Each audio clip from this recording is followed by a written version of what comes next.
Greetings and bienvenue, Midnight Crew. Thank you for returning to this broadcast, and welcome to new viewers joining us for the first time. If you like a video, then feel free to subscribe. Has anyone actually encountered demons or demonic forces? What was it like? What do you know about them, and did I see one? On October 17th of last year, a friend and I were headed to a local spot to hang. He was driving. We passed a decaying and mostly abandoned shopping center with a bus stop. Standing there, next to a dim streetlight, was a dude who seemed raggedy, but the worst part was his face. It wasn't human. It was elongated and misshaped, almost triangular or like an egghead, and his mouth was also massive, gaping and lined with jutting long teeth. And then there were his eyes, massive, oblong, and whited out. He looked like that infamous picture of the deep-sea anglerfish, except it was all human flesh. I was staring at him as we drove by, basically screaming for my friend to look, but he was focused on the road and didn't believe me enough to turn around. Still, in the 6 or so seconds, I got a good look at him, and I picked up more details. He was shirtless and couldn't find a seam, ruling out the mask theory my friend proposed. I know since it was near Halloween, this could have been a stunt. He could have blended a mask seam into his skin, but it seems like a lot of work to just stand at a bus station. It was getting dark, and you could only see him since he was next to the streetlight. Also, this was a more derelict part of town that got significantly less attention. Not really ideal for a stunt to get attention. What do you guys think it was? I guess it could have been just a man in a mask. But I've also heard it said that demonic attachment can be the reason behind mental illness or drug use. Was I seeing the true form of something that had attached itself to this homeless man? And if so, why me of all people? It's something that's freaked me out and I keep thinking back on. Anyone else that has had experiences or encounters, please share. Any demonologist currently online? If so, here's the deal. This is the first time I'm opening up about this kind of stuff. If not, you'll probably all get a good read out of this. My life has been plagued by misfortune. I grew up on the poor side of town. My parents loved me but were abusive. I saw someone get shot on Christmas when I was 10 years old, so on and so forth. Just to give you an idea as to what the misfortunes were and the extremity of them. When I was little, 5 to 10 years old, I used to get night terrors at our house in the ghetto. When I go to sleep, I'd see bright red eyes in various places in my room. Not big eyes. They were about the same size as a rat's. That quit when I finally got out of bed one night and looked around my room to see if there were rats in it. We moved to a better neighborhood when I was about 10. We lived in a duplex with my grandmother. I stayed in the basement. Whenever My December by Linkin Park was on the radio, my stereo would turn on and play the song through, then turn off. I always felt like the basement was a foreboding place for me, but I slept there anyways. We moved out of there when I was around 15. A few years ago, my little brother started acting really hostile towards me. Before that, I had a dream that we were in a house on the beach. I'll describe the house shortly. Every nightmare I have is inside of it, but it changes locations. I was holding my baby sister and walking next to him in this house. When we got near the kitchen, inside of it, there was a rotting woman with milky white eyes wearing a red dress. When I looked at her, she made eye contact and started moving towards us. I ran out of the house holding my sister, and the moment I got out of the house, the door slammed shut, and I realized I didn't have my brother with me. I woke up immediately after, sobbing as if I had actually just lost my brother. In a sense, I did. On New Year's Eve this year, he stabbed me. Before he stabbed me, I used to have a recurring nightmare in this house with the white-eyed, red-dressed, gaunt demon woman. I would be at the house alone, and I would search for my brother, and I would either get frustrated and give up and leave the house, thus waking up, or I would find my brother, but then be chased out of the house by this woman. I never got him out of the house in any of my dreams. After he stabbed me this past New Year's Eve, I'm 21 now, I moved back into the duplex with my grandmother, as I am still enrolled in university and extremely poor. 2 nights ago I had another nightmare, in the same house, with a different monster or demon. I'll explain the dream. I was at a music festival that had been rained out. When the festival was rained out, I left with a few friends and we ended up in front of the same house from my previous nightmare, except in a different location. Instead of being on the beach, sorry, forgot to mention that last time post, it was in the forest. I sensed a really foreboding aura about the house and assumed that someone had been killed before their time there. So my friends and I dug under the porch and found the remains of a body. We dug the remains up and gave it a proper funeral and then went inside of the house. We went straight upstairs in this house to the second story, and my friends began pulling up the floorboards, probably looking for clues as to whose body it could be that we had exhumed from the earth. A few floorboards later, the power went out, so I pulled out my iPhone and turned the flashlight on and said, "Come on, Tony, we're going on an adventure," to one of my friends, as I was going into the basement to flip the breaker and didn't want to go alone. We got to the first floor of the house and walked down the hallway, and right as we got to the kitchen, I heard a thump from inside of it. So I turned my head and looked in the kitchen. Inside, there was a gray-skinned, sharp-toothed, pregnant demon with milky white eyes, crouched over the floor as if it had just dropped from the ceiling. When I looked at it, it looked up immediately, made eye contact, then screeched. My friend Tony ran away as fast as he could, and I kicked it in the stomach as hard as I could. So hard, in fact, that I woke up. I woke up in a cold sweat, more terrified than I've ever been in my life. So this leads me to you/X/. I'll give the layout of the house in which these nightmares occur in the next post. The layout of this house. 1. It has rotting wooden siding that looks like it used to be painted blue. The front door is a big oak front door with no window, but it is nicely finished with a brass handle. There is a porch attached to the front of the house that is a raised porch with maybe 18 inches underneath the flooring, where we found the remains from my most recent dream. When you go in the front door, there's a big staircase that goes to the second story. I don't know if there is an attic or a third story. I believe there is thought from other nightmares. I'll explain shortly. On either side of the staircase is a hallway. The hallway on the left side of the staircase leads back and has a dining room to its left. The hallway on the right side of the staircase leads back and the kitchen is on the right side, and a door leading to the basement is straight ahead. This house has no bathrooms, and the second story is all bedrooms and hallways. Quite a few of them. Also, the closets in this home aren't always closets. In other nightmares I've had, mostly the ones looking for my brother in which I couldn't find him, sometimes it would seem like the house would come alive and try to trap me inside of my dream. Closets would become huge rooms full of artifacts, or nothing in them at all.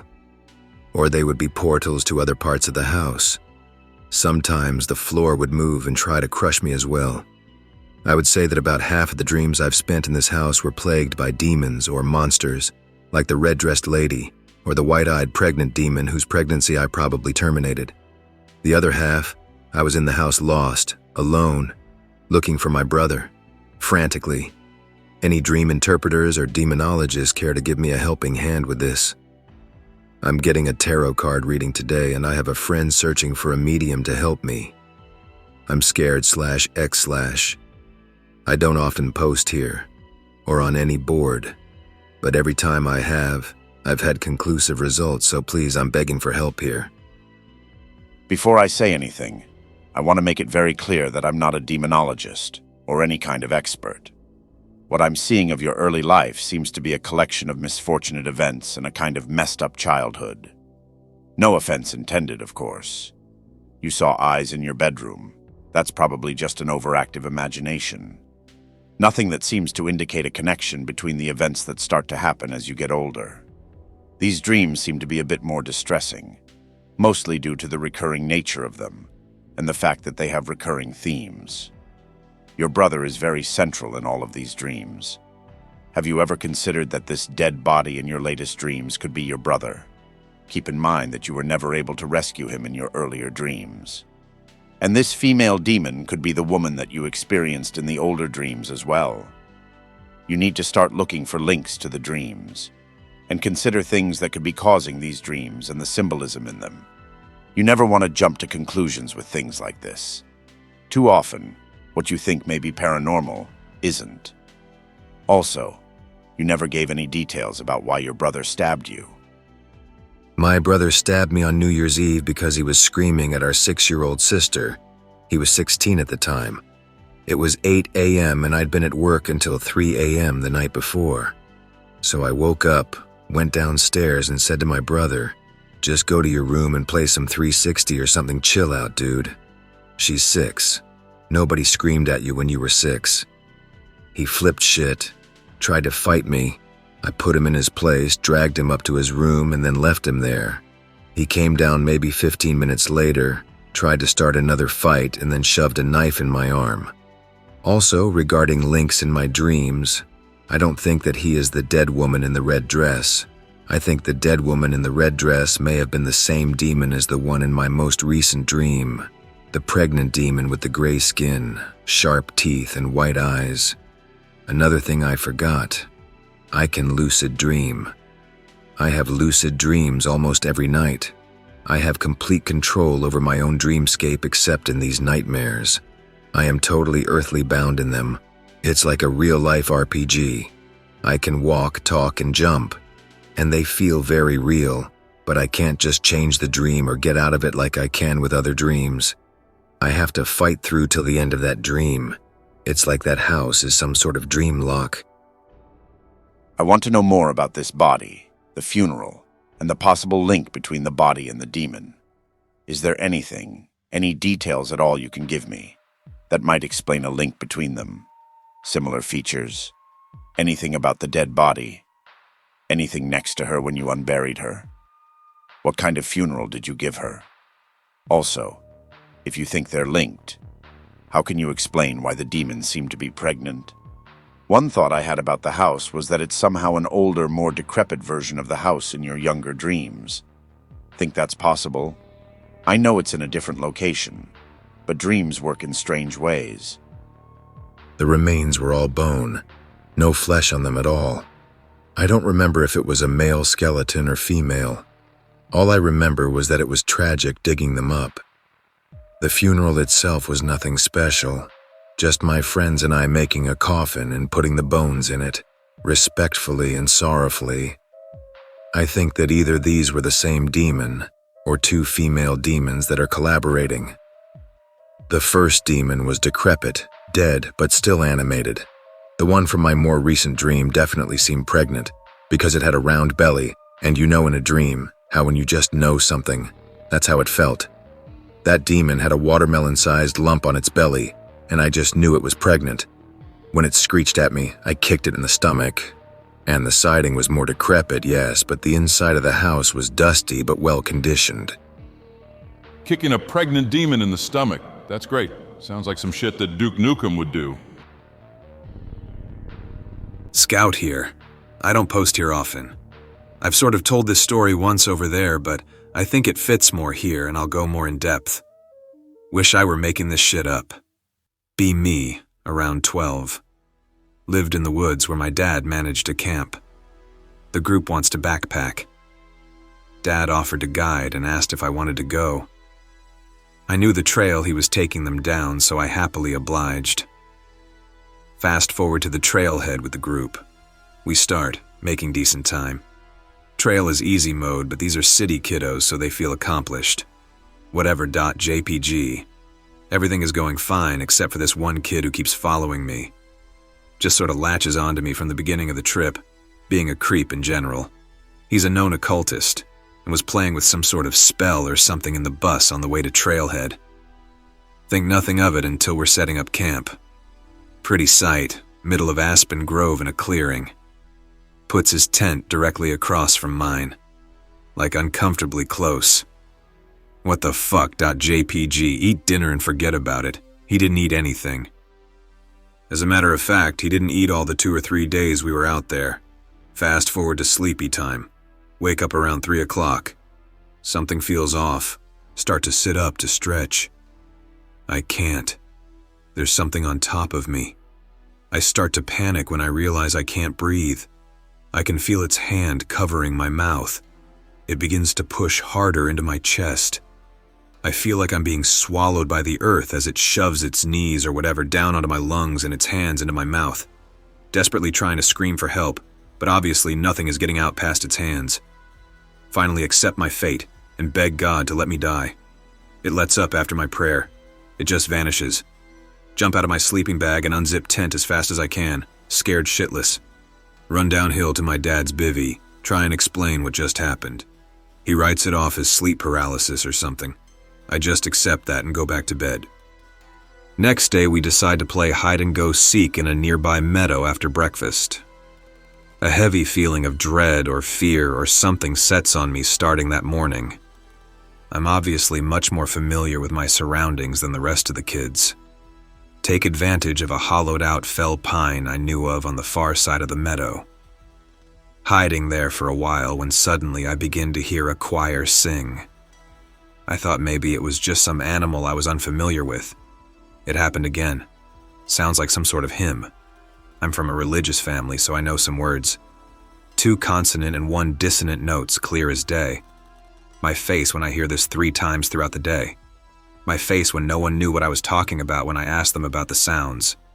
Nothing else of note really seemed to happen the rest of the trip, other than that specific feeling of being followed. It stays after they leave, and I'm back home. Gets worse and worse. Eventually, I begin to realize it's following me, taking advantage of my weakest moments. I begin to feel its call more and more, especially at night. It's almost as if its presence became stronger then. Would tell me to kill myself, do unspeakable acts of horror to others. I'd kick out of bed in a cold sweat and begin reciting verses and prayers. Most of the time, that was enough to make it subside. Fast forward months of living like this. I continued to hike and do cool shit in the woods throughout this time. I was still a 12-year-old. Could always tell where it was in proximity to me, especially when I was alone. Sometimes it'd get too close for comfort if I wandered out too far away from other people, and I'd panic and sprint back home. Shooting near my house in a ravine, plinking pots and pans with my Ruger 1022 would do it all the time. Suddenly I felt like something was even more wrong than usual. Same feeling of dread, but it almost felt like a sort of bloodlust was in the air. Rifle is still pointed downrange. My rifle started moving on its own. I was willfully trying to keep it pointed away from myself, but it wouldn't stop rotating. Nearly got turned around 90 degrees before I got control of it again. I have still to this day never removed a mag and cleared a gun that fast in my life. This sort of bloodlust would come over me at vulnerable times throughout the next couple of years. My parents both work, so I'd be alone in the house quite frequently. Sometimes I'd be sitting in my room playing Xbox and suddenly find myself being drawn to the guns. I would take all the guns and put them in the corner of my parents' room, then go bang my head on the kitchen counter or sit in the living room praying. Fast forward 2 years. We moved to Colorado where my dad began to manage another camp. I was there for maybe a week when I decided to go see this meadow I had heard of up the mountain from the camp. Set up day pack with water, food, extra socks, etc. Nice hike, no problems. Reached a clearing in an aspen grove. Felt like I took my pack off. Confused, I checked and it was still on with water intact. Then I realized it. The presence was gone. I couldn't feel where it was anymore. I was free, never felt or heard from it again. That's it. So weird. Started and ended in almost perfectly circular clearings and aspen groves. Because of this, I always avoid camping in them now. Anyone who's been out for long enough has seen some shit, I guarantee you. So I don't particularly care if anyone believes me. I just want to tell someone what's been happening. Nobody else seems to realize how strange this situation is. Nobody else seems to really conceptualize how strange Vic is. And not just because of the whole rescued from demonic cult thing. Anyone coming from that would be fucked up. I probably didn't help my case when I brought up her strange behavior when she was first placed with us. Okay, So I probably better back up and start this from the beginning. I'm a northwestern U.S. anon. Not much up here, but acres of forest, mountains, and endless rain. Oh yeah, and cows. I'm going to college, but I came home for the summer in May. My mom works in social services, my dad's a firefighter. The only reason this information is important is because this was how my family became aware of the situation some of my extended family was living in. Uncle Will and Aunt Dawn were always kind of eccentric. They had always seemed cool and level-headed though, so when I was younger I just thought their Mexican lettuce lifestyle was kind of cool. They lived in a cabin built by our great-great-grandfather and had about 50 or so cows that they sold organic milk from. About 5 years ago, though, we kind of lost touch with them. They had only one kid, a daughter a few years older than me. It was easy to get along with her when we were kids because she was easygoing, kind of airheaded, and really smart. I hadn't heard from her either, even though we texted and met up on occasion to go to the movies or she came up to my college to visit me. It was in the beginning of March, I think, when my mom called me from work sounding very upset. She was asking me to come up to my aunt and uncle's house. Something was wrong. When I got there, instead of the unnatural stillness you usually get at the top of a mountain, it was chaos. I saw my dad was already there in one of the town's emergency vehicles. My mom found me from within the crowd and came half running at me. She's not a woman who hurries, anywhere. So just from her jogging alone, I could tell she was upset, but when she got closer, I could see her face was blotchy from crying. And she raised her hands to her face and turned back to look at the milling people, flashing lights, and medical and rescue personnel coming back and forth. She seemed dazed, not altogether herself, and I had to call to her a couple times before she turned around and just grabbed me into a hug. Whilst in the deathlock of love, she told me what was going on. Her voice kept rising into an upset whine, so I just kept my arms around her and listened. A neighbor had called the town authorities about the terrible conditions in my aunt and uncle's house. She sobbed out how awful it was, like hell on earth. My aunt and uncle were just carrying on like their house wasn't filled with rotting animal carcasses, holes in the floors leading to the basement, holes in the ceilings. Their water was sporadic, so they'd taken to lining the toilets with plastic bags and throwing their waste into the farm's manure pile. They were in a severe state of exhaustion and malnutrition, and in complete denial of the situation. They insisted they had to keep working, though, to keep Kekawa fed, and seemed annoyed but accepting that they had to leave. Who or what Kekawa is, no one knows. My aunt and uncle still won't talk about it. When asked about where their daughter Vic was, they became evasive and wouldn't give direct answers. Eventually, my dad was the one who found her. She was in the barn feeding the 50 or so glossy, happy cows. She was unresponsive and seemed bewildered to see my dad in the barn. I saw as he led her from the barn, and I almost cried at the sight of her. She looked like she'd been in the losing end of a fight with something big with teeth and claws. Open wounds were covered in filth and manure. She was unresponsive and seemed bewildered to see my dad in the barn. I saw as he led her from the barn, and I almost cried at the sight of her. She looked like she'd been on the losing end of a fight with something big with teeth and claws. Open wounds were covered in filth and manure. When she spoke, her words were unintelligible gibberish, and she seemed confused, as if she were having a stroke. The EMTs had to sedate her when she was told someone would be coming for the cows, and in the meanwhile she would have to come with them. We stayed until one of my aunt and uncle's friends came by to collect the cows and transport them to an auction barn. My aunt, uncle, and Vic had been taken to the hospital for treatment. It was only when the chaos died down and we were practically alone that my mom spoke up with her plan. She wanted Vic to come live with us, and possibly her parents if they ever became well enough to leave the hospital. I'd known and loved Vic well all our lives, but was still on the fence. The incoherent creature with dark-shadowed eyes wasn't my cousin. I was convinced my cousin no longer existed, and this was some horrible monster in her skin. I know I've been trying to distance from it, I guess. The truth is, my mom was right. I spent more than a few summers there, and some of my best memories come from that place. Playing with Vic, walking to the general store for ice cream, helping with chores. It was never in great condition to start with. You know the drill. Old wood floors covered in fugly carpet-patterned laminate, lathe and plaster walls. but seeing the condition it was in. I don't know if I'll ever be able to get that out of my head. The sheer raw stench of the place literally could have killed you. The floor downstairs was coated with this thick, slimy sludge of rotted food and dead animals. Seeing so many hallmarks of my family drowning in filth and shit was pretty disconcerting, I'm not gonna lie. It was fucking tragic, man. But I'm also the kid who the family always sent in to clean up grandma after she shit her bed, so I guess I've been kind of inured to some of the horror. My cousin, though, I can't even begin to explain how wrong she felt. Like not only was there something warped about her, it was like something integral to being a human being was gone. I can't really explain it. It was like looking at a robot version of Vic. Same appearance, but hitting the uncanny valley hard. I can go into more detail, but this part is just tragic. There's nothing supernatural about the squalid conditions my family was living in. It was just horrific. I live in Venice, California. I am somewhat sensitive to demonic energy. I can feel the shit. Whenever I travel to West Hollywood or the Hollywood Hills, I feel demonic energy everywhere. One time I was in Laurel Canyon and I felt it was very strong, like someone was performing ritual worship of demons.